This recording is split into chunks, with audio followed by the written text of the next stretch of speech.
Hello, I'm Emily Falcon. I have remarried the second husband, John, who has remarried the second wife, Madison, with whom they are preparing for their son's wedding. Unlike John, I don't have kids, but let's say his do not relate to me biologically, but they are dear to me. My son Kyle is already 30 years old, and at that age he can bring the bride to the house. When 26-year-old Madison came to introduce herself, I thought we would be friends, but my son interrupted me and said that it was not worth it. I was surprised. What do you mean? This is your stepmother, but Kyle told me.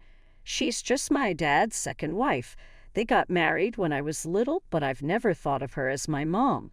It was painful for me because I have been there from Kyle's childhood until now. I survived him as an idiotic teenager, and he sees me as an opportunity to have a clean house. And John added, Madison is here. There is no need to nod at her. You were a free clown in the house as long as I kept you in a good mood. It became clear to me that I was considered a worker as the wedding rhythm began. You are part-time and opportunistic, Madison noticed. Feeling hurt, denied, and deceived, I took a drive over the course of that day.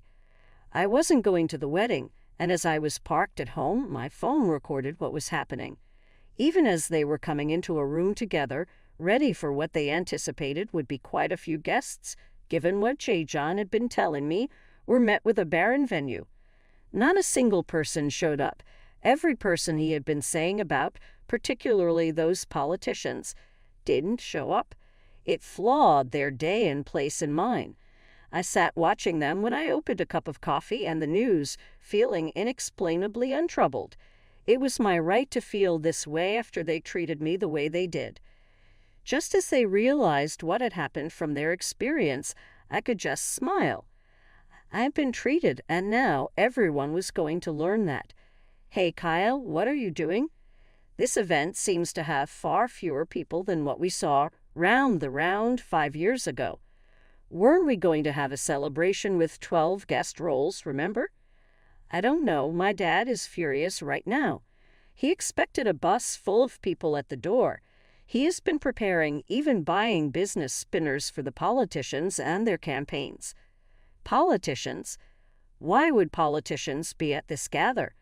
We have no family members who are politicians. Are you joking? Emily said she could get a hold of the simple elections. You know, CEOs from various businesses. I even told Madison's father, Emily. She said she could check the politicians' simple buttons and those other people. That is what my father said. I haven't seen a photograph of a CEO, and not even one person my parents might have played prophecy with is here.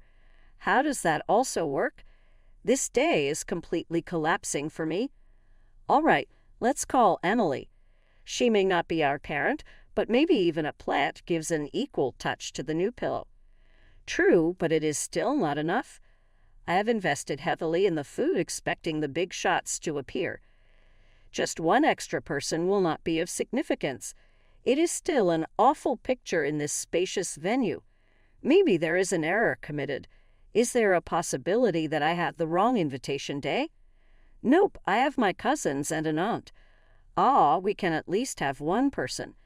I will call Emily. So he called me and asked to come here ASAP. I didn't have time to ask why he did it.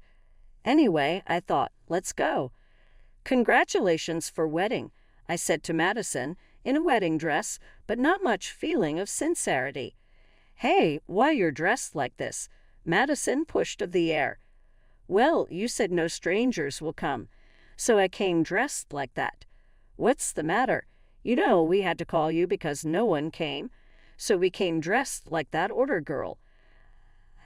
Thing that a dead tree will mend in place. A useless maid.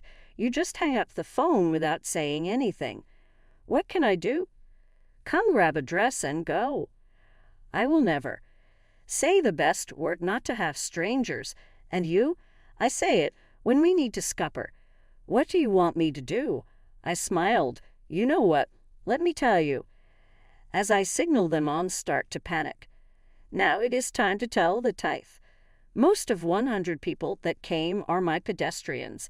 I told my relatives not to come because they were like strangers and there were 100 people lying relatives. Makes sense, right? Then it is strange that your sister and brother came. Isn't this strange? Even though it is not welcome to invite strangers, would you consider your sister and brother strangers since their spouses are, and so you asked them not to attend? Then either your sister or brother agreed not to come. I have not heard about this one. Obviously, both your sister and brother were on my side. Well, doubtless. Why not? They are my siblings, but do you even care? Have you ever helped them? Indeed, it is true that they also borrowed money from you, but you did not let them stay and turn down help, saying you are a part of a low-income family and blamed them to borrow a big sum of money from loan sharks.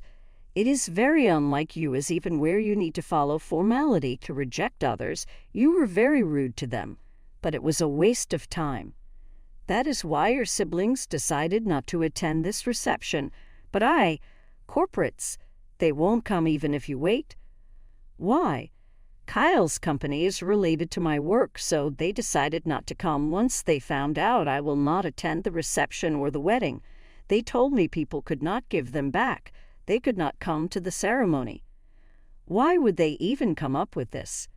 People are talking, well, and it's not a secret. It's starting conversation to just say, Kyle is getting married. Did you know that? And quickly followed by, actually. Why would everyone cancel the day before? This has never happened to me before. Did you do this on purpose? Of course not.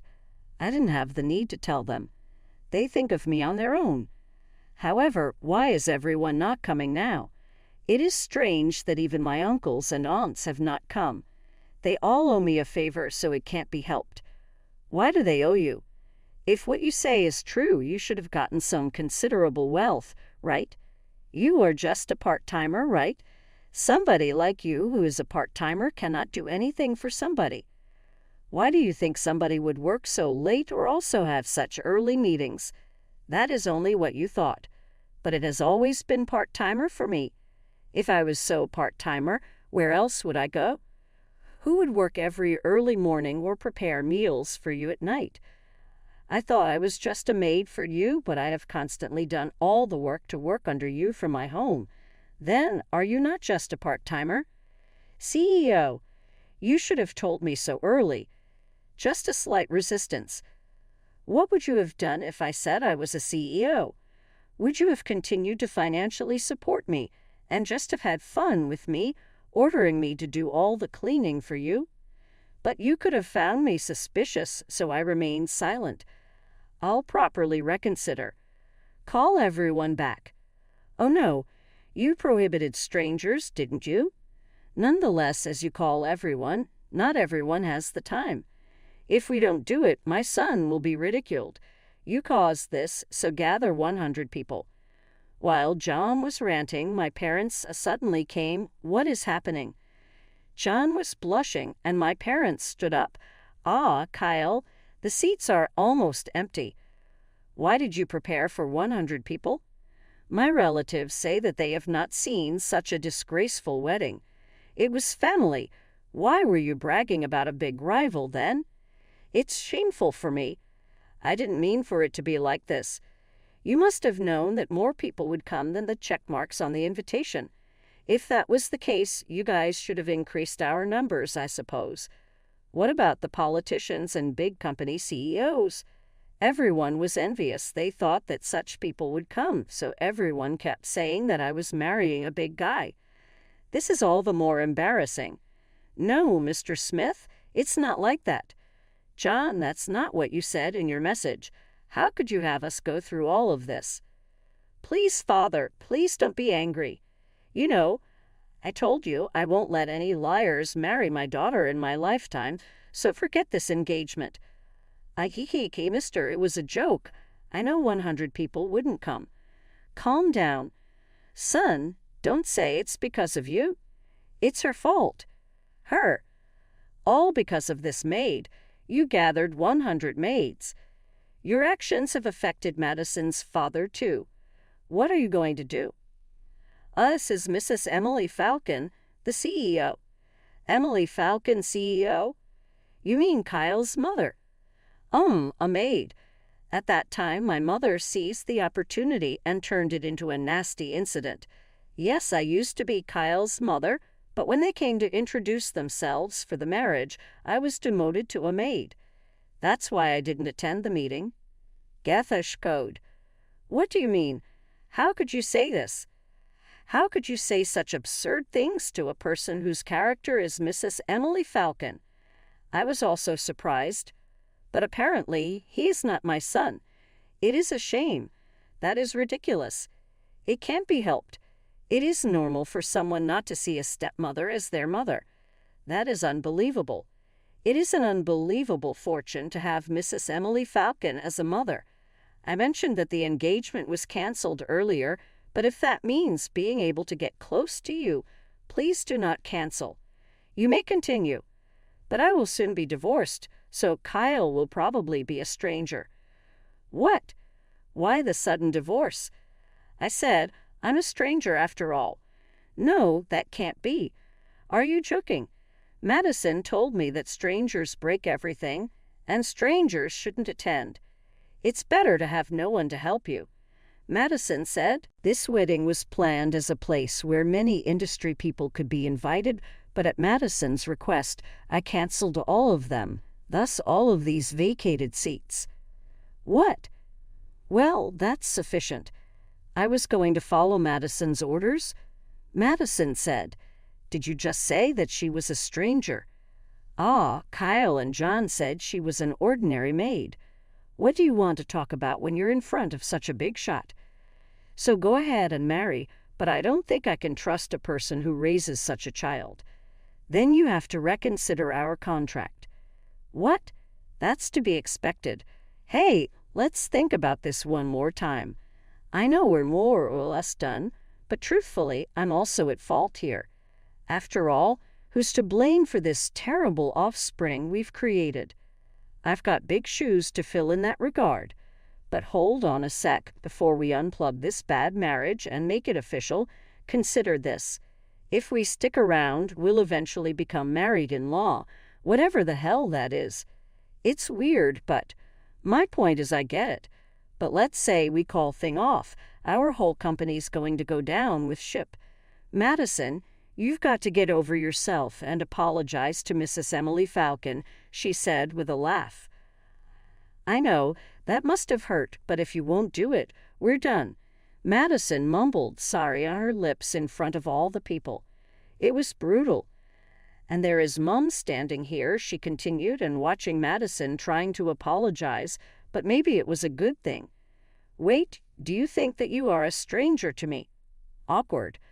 Hold up, if this marriage is going to happen, I could become the next CEO of a small company. Wait, Madison's father is not a big CEO. And don't get me started on Madison. She behaves like she's too good to do anything. I thought that in a month of marriage she would get more responsible, but she is still lying in luxury. Hold up, we need Mrs. Emily Falcon to survive. Like right now, we practically beg her to help us, but bankruptcy is looming.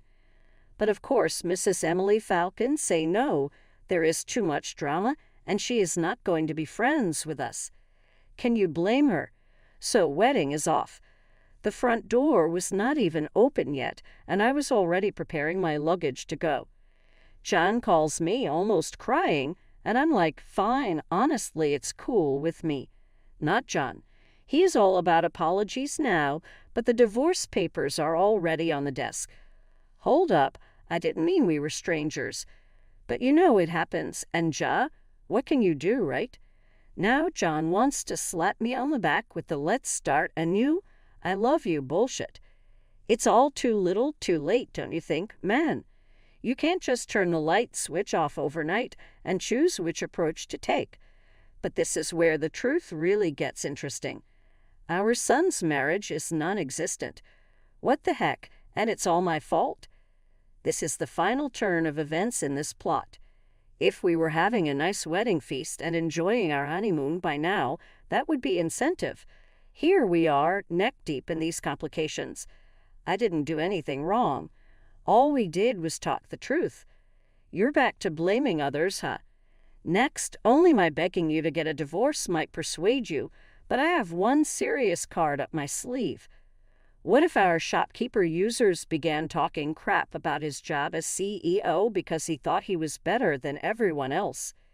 You didn't think of beginning over until you found out I held the reins at a massive organization. Then you realized what an extremely ridiculous error that truly was. There are a few categories of customers, but let me point out one thing. Every important CEO has a successor, right? So if Kyle desires to participate in the company and eventually take over as CEO, why not allow it? But that's bolstering. You see, what about Kyle's abilities to run your organization for a second? Do you believe he's going to destroy it in a few months? You're mistaken. What if he demonstrates just how wrong you are right now? What is this?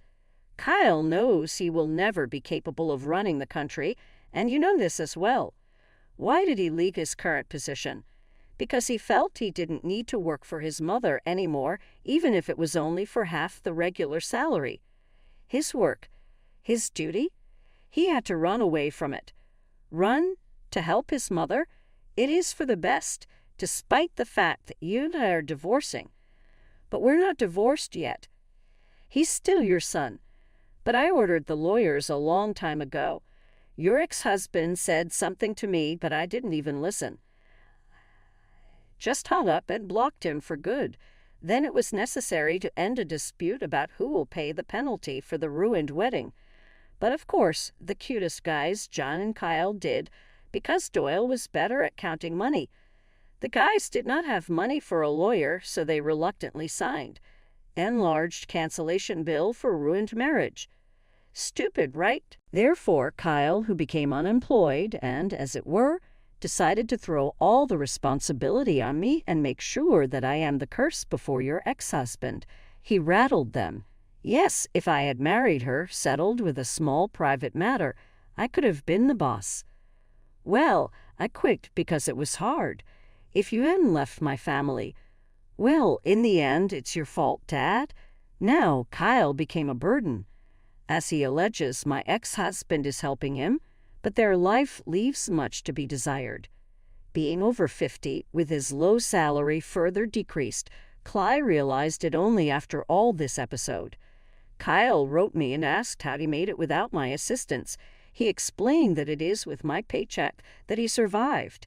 Anyway, I blocked his number and we lost contact. Trying to apply to welfare but failing, Kyle sold his home to make ends meet. Now he has nowhere to live and situated in a dilapidated apartment with drafts. Meanwhile, my ex constantly interrupts between the daily job and the night shift, trying to survive. Whereas I was able to rent a deluxe apartment located near my office, far from the hustle and bustle of troublesome life and one unstable business. My husband even does not know that $6,600 comes as a monthly expense from my side. I was even happy to inform him. I'll dwell with